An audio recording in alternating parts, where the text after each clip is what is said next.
Joan Esposito, live, local, and progressive on WCPT 820.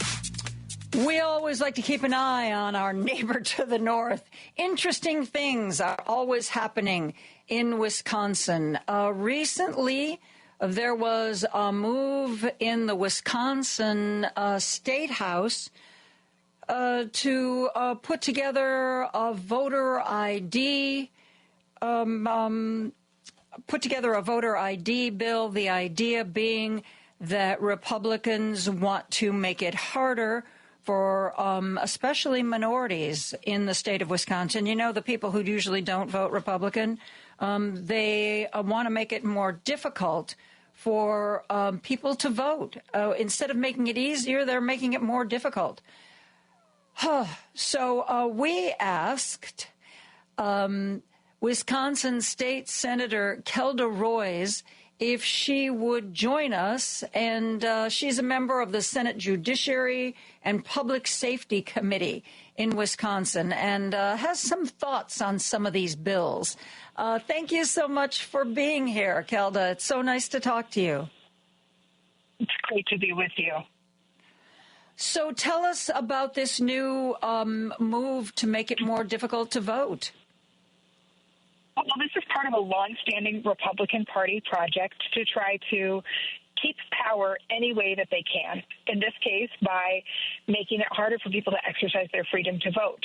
So this proposal would take Wisconsin's existing voter ID law, which is one of the strictest in the nation, and put it right into the Constitution, so that even if somebody felt that their lawful right to vote was abridged in some way, it would be harder for them to say, hey, you violated my rights, and go to court and have their day in court.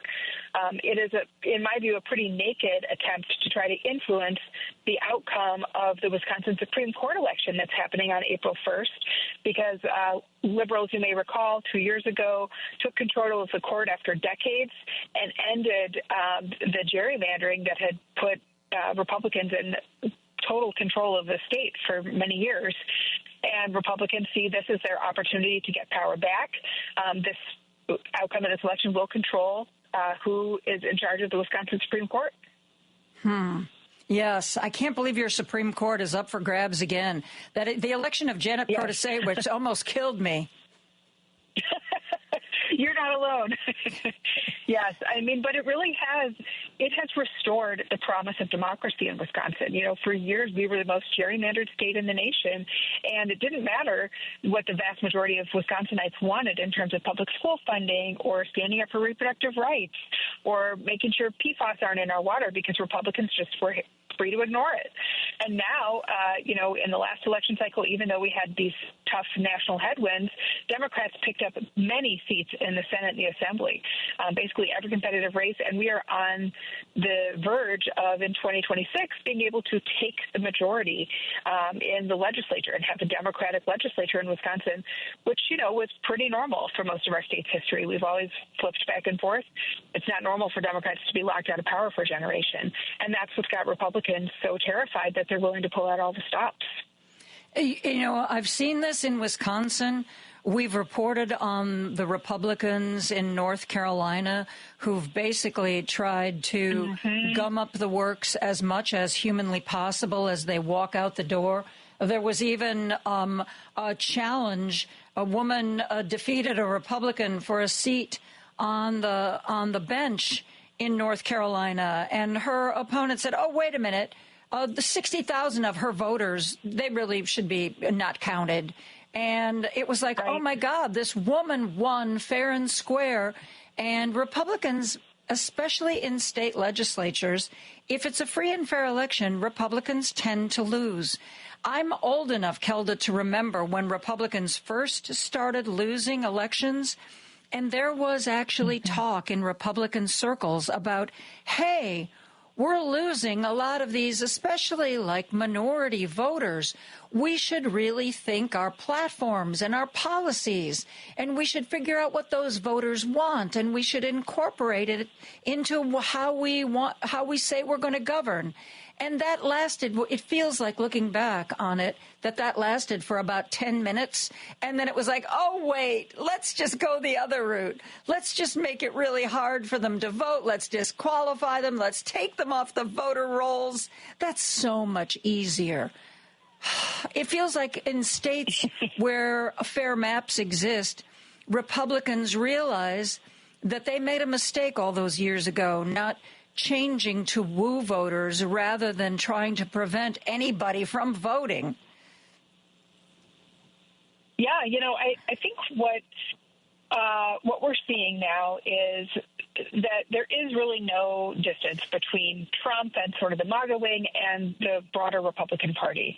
They are all willing to do whatever it takes to get power and to keep power at any cost. And if the cost is not just our individual rights and freedoms, but our actual democracy, that's a price that they're willing to pay. And we're the ones that have to, unfortunately, foot the bill for that. And, what I've been telling people who are beside themselves with sadness or anger, frustration about what's happening in Washington and what Trump and Musk and his allies are up to is, hey, for every angry post you want to send, you got to take an action that's pro-democracy. In Wisconsin, we've got this pivotal Supreme Court election on April 1st. Susan Crawford is a judge, a former prosecutor, someone who has spent her career advocating for groups like Planned Parenthood as an attorney, standing up for the rights of victims. And she is going to be a fair and impartial justice if she's on the court. On the other hand, her opponent, Brad Schimmel, is someone who praised Donald Trump for pardoning the violent domestic terrorists of January 6th. Someone who, when he was Attorney General, let 6,000 rape kits go untested for years. Someone who has said he wants to ban all abortions. He supports the 1849 law that's still on Wisconsin's book to make abortion completely unavailable. So the choice really couldn't be clearer. And, anybody who's wants to say, like, well, what can I do to have an impact, or how can I channel my distress over what's happening in Trump, this is a great way to do it. I mean, get active in the Supreme Court race, because this is going to determine the future of democracy in Wisconsin and potentially, the whole country, because Wisconsin is such an important bellwether state. I am talking to Wisconsin State Senator Kelda Roys. She is a Democrat. She represents the 26th District. We are going to take a real quick break, and we are going to be back with more after this. Joan Esposito, live, local, and progressive on WCPT 820. Joining me is Wisconsin State Senator Kelda Roys. We have been talking about what's going on in this state legislature in our neighbor to the north. Kelda, I know recently that you wrote a guest column for the recombobulation area about reproductive freedom. Tell our audience what you wrote about. Well, basically, Wisconsin had a very interesting election cycle. Although Trump very narrowly won our state, we reelected our great U.S. Senator Tammy Baldwin, and in the legislature, we picked up, every competitive state Senate race and 10 state assembly seats. And it was largely because Democrats focused on our core message, and we did not retreat from our values about, our dedication to lowering costs for working families, health care, housing, prescription drugs, the big ones, and protecting reproductive freedom. People do not want to live in an anti-choice dystopia. They want to have their rights and freedoms protected, and Wisconsin Democrats and our candidates did not shrink away from that. We led with our values. We talked about freedom, personal autonomy, and the right to abortion as an essential one that politicians should never get involved with. We shared personal stories, and the voters rewarded us for that. We made it clear what the stakes are. Republicans want to keep an 1849 total abortion ban on the books. That's their goal. And if they win the Supreme Court race on April 1st, if their candidate wins, that law will be the law of the land in Wisconsin going forward. And by the way, they'll re-gerrymander the state, too. But if we want abortion to be legal, we have got to elect Democrats, and we've got to have Susan Crawford on the Supreme Court. And that message is really effective for us. Yeah, I know that our good friends at Up North News also ran an article on you and your mission about to make sure that abortion rights were restored. And it's just, I understand that it was an ignored law and it just triggered with Dobbs and the fall of Roe v. Wade. But to know that you live in a state where you're going to be governed by a law that was written in 1846, I mean, it's just, we should also pass all those laws about, our wagon wheels and what kinds of materials we can use to cover our Conestoga wagons as we travel west. It's just right. It's just amazing. It's just amazing to me. I don't know if you know this because I know you have worked with some of our partners, but Heartland Signal actually had put on their website a soundbite from you. Paul Shivari is going to play it now, and we can talk about what you said right after this. Listen, Paul, play it. It's really disappointing to see the misplaced priorities of the majority party that in the wake of the incredible tragedy in my district at a school just a few weeks ago, that we're making it harder to vote than it is to buy a gun in this country. The right to vote is fundamental, and we should be looking for ways to make it easier and less complicated so that more people can participate. What this bill does is it puts into the Constitution a discriminatory law that was, in its purpose and in its conception, intended to suppress votes of groups that were not favored by the Republicans in the majority at that time. That's not my conjecture. That's not liberal publications. That is sworn testimony in court from Republicans who were in the room when the initial voter ID law was passed, that they were giddy and frothing at the mouth at the prospect of Democrats being unable to win because Democratic voters would be disproportionately affected. And certainly it's not only Democrats, but elections are a numbers game, right? And if you disenfranchise one Republican voter for every 3 or 4 Democratic voters or every 10 Democratic voters, it's going to be of benefit to you in a state as closely divided as Wisconsin.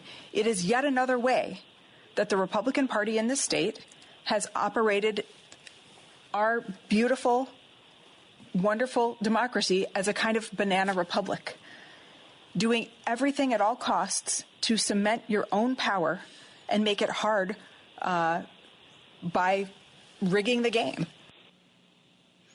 Wisconsin State Senator Kelda Roys, Democratic State Senator representing Wisconsin's 26th district, bringing the heat. Kelda, I love your passion. My favorite thing to do. Yes, we do that a lot here too. And you know what? You've got to lay it out for people. Sometimes my listeners get really frustrated that Democrats, first of all, don't know how to talk to real people using like real words. They know there are so many Democrats, particularly on Capitol Hill, that's like they want to try to out-professor the next one. I'm so intelligent and I'm so detached, and let me tell you what's the truth and how things are. And one thing that I think makes people like you so effective is you talk the way people talk. You explain things the way people understand. You don't talk down to anybody. Well, I think that's probably my mom's influence because she's a social worker, and she always said, look for the good in people. And my gosh, I really do try to do that. even with my Republican colleagues, when they've, frustrated me, at 9 o'clock, 10 o'clock, and 11 o'clock, at 4 o'clock, I'm still trying to figure out, well, maybe there's something I can do here. But at the end of the day, I do think we really have an obligation to be honest with people about what's happening and what's going on. And I spend a lot of time knocking on doors, talking with voters, and really listening. More than explaining myself is I really want to hear what's on people's minds. And that's how I know what to emphasize and what to talk about. And so when I think about, this April 1st election that's coming up, we need to be out knocking on doors, because what I'm hearing from people is that they are really scared about what happens during a Trump presidency if the Wisconsin Supreme Court becomes a rubber stamp and Wisconsin is just another, client state for Trump and Musk, and abortion becomes immediately unavailable in our state. And that's a great way to get people motivated to go out and vote, and to get them motivated to, hey, come volunteer, knock on some doors. This is a way to channel that energy. Yeah, and I think that's exactly what it takes. I also think that one of the things the Democrats have to be better at, and the younger Democratic people who are running for office, I think, are smarter about this and how to use social media, because we have just lived through a presidential election where we were told basically low information voters probably turned the tide. Yes, there were millions of Democrats, registered Democratic voters, who stayed home, and we need to figure out what's going on there. But the people who did come out and vote, oftentimes, they're not the people reading the New York Times. They're not the people who are reading even their local publications. But, a lot of times they're on social media.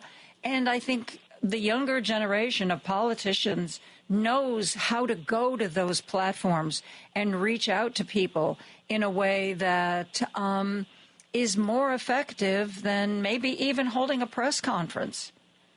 What do you think? Well, I think we've got to be talking to people everywhere. I mean, we have a huge structural problem in this country with media imbalance, with corporate-owned media, and with rampant disinformation and propaganda, especially on social media platforms. And that is. That's something that we have to solve over the long term. But in the meantime, I will never turn down an invitation to go on Fox News or something like that, because my goal is to try to reach people in the audience and get them nodding their heads along. I mean, I really do think the vast majority of the people who voted for Trump, or at least, enough of the people who voted for Trump to put him over the edge, are not voting for what's happening. They didn't want to basically give Elon Musk our Social Security numbers on a thumb drive to sell to China. Who saw that coming?